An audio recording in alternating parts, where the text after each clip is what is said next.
Bonjour à tous les amis, j'espère que vous allez bien, c'est Fractal. Aujourd'hui on va parler du G80 et plus particulièrement des settings que j'utilise.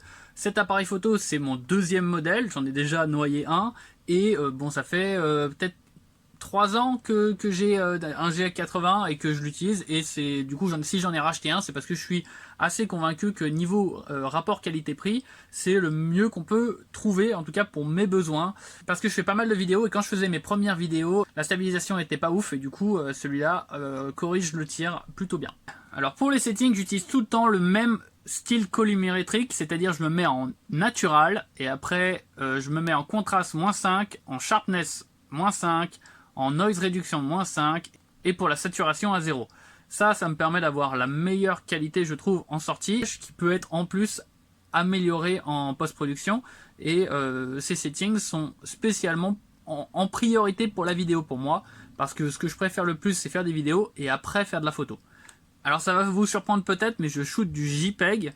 Pourquoi je choisis de ne pas utiliser du RAW? Tout simplement c'est que moi je prends beaucoup de photos quand j'arrive à quelque part, je trouve magnifique, boum, je prends les choses sous tous les angles, j'essaye des nouveaux angles, j'essaye de trouver plein de choses, et donc je vais souvent me retrouver avec beaucoup de fichiers, et du coup si c'était en 4K et en RAW ça prendrait une place folle.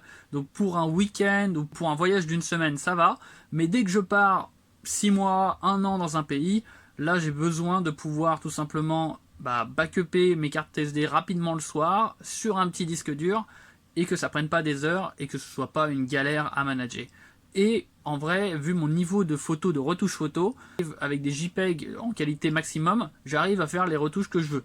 Il y a peu de fois où il y avait un truc dans le noir que j'ai voulu faire ressortir. Généralement, à la prise de vue, j'essaye d'avoir la bonne exposition et la caméra en automatique se débrouille plutôt bien généralement.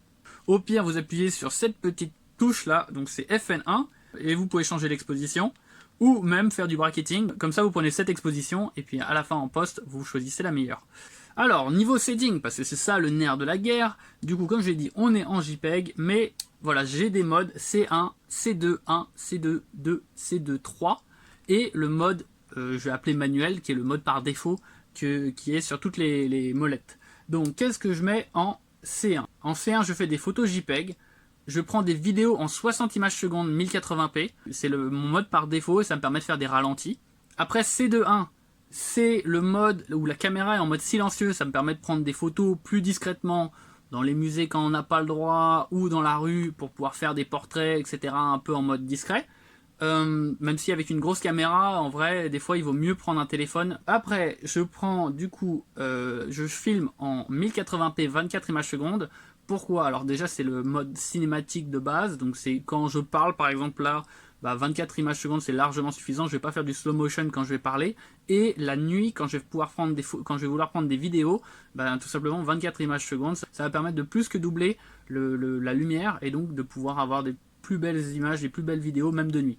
Après C2.2, C2.2 c'est un peu particulier, j'utilise le mode Télé-Exp, ça s'appelle, en Full HD 60 fps. C'est quoi ce mode Télé-Exp? Alors normalement la caméra elle utilise tout le capteur pour tout simplement capturer la scène, et tout simplement elle peut tourner en 4K. Donc qu'est-ce qu'elle va faire? Elle va filmer en 4K et réduire l'image en 1080p.